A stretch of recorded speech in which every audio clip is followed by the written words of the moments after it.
Exactly 86 years ago, on September 17, 1939, Soviet Russia joined forces with Germany and attacked Poland. Once again in history, our country had to face threats from both the East and the West. From the dawn of time, Poland had to guard both its western and eastern borders. In the interwar period, hatred towards Poland united two murderous totalitarian regimes, Russian communism and German Nazism. Berlin and Moscow divided Eastern Europe through the Ribbentrop-Molotov Pact, thus sealing Poland's fate. On September 1st, we were attacked by Germany, and on September 17th by the Soviets. Poland's fate was sealed. Hitler and Stalin were jointly responsible for the outbreak of World War II. The Ribbentrop-Molotov Pact threatened the integrity and independence not only of Poland, but also of Lithuania, Latvia, Estonia, Romania, and Finland.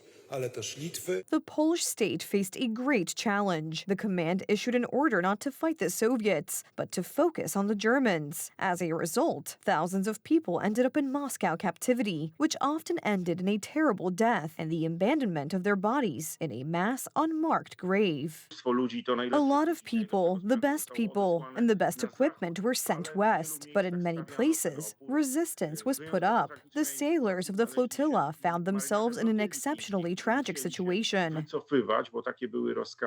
The eastern borderlands of the Republic of Poland fell under Soviet rule. Moscow began the process of creating new elites loyal to it. First, they murdered the existing leaders, which took place in the spring of 1940 in the Katyn forest. Then, both during the occupation and after the war, Soviet agents created a new man, the so-called Homo Sovieticus, who was supposed to create a new wonderful world without God and tradition, and we are still dealing with this today. The Bolshevization or Sovietization of our lives continues to some extent to this day. Broken characters, broken backs.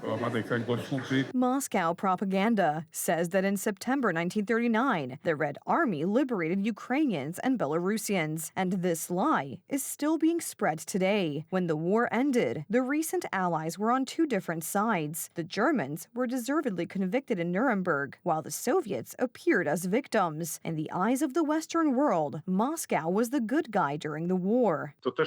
This is also a big mistake, I think a mistake or a failure of Polish historical policy, that it has not managed to get the message across to the world that it was Poland that was attacked by the Soviet Union. On September 1st, the Third Reich attacked Poland, while on September 17th, well, no one really knows what happened. We on the Vistula know perfectly well who is the executioner and who is the victim, and we know how to honor our heroes. On the anniversary of Moscow's treacherous attack, a funeral ceremony for the remains of the victims of the Katyn massacre was held in the crypt of the Field Cathedral of the Polish Army in Warsaw. With full honors, the remains of the murdered Poles were laid to rest in 16 urns in the cathedral's crypt.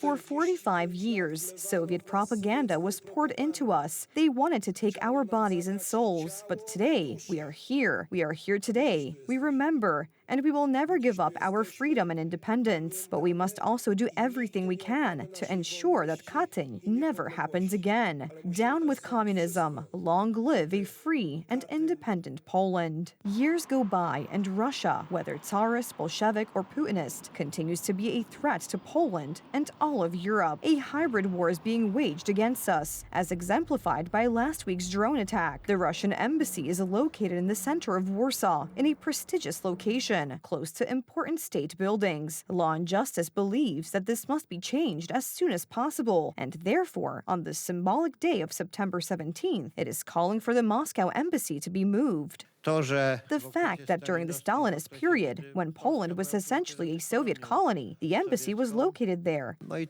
And this location also had a symbolic meaning.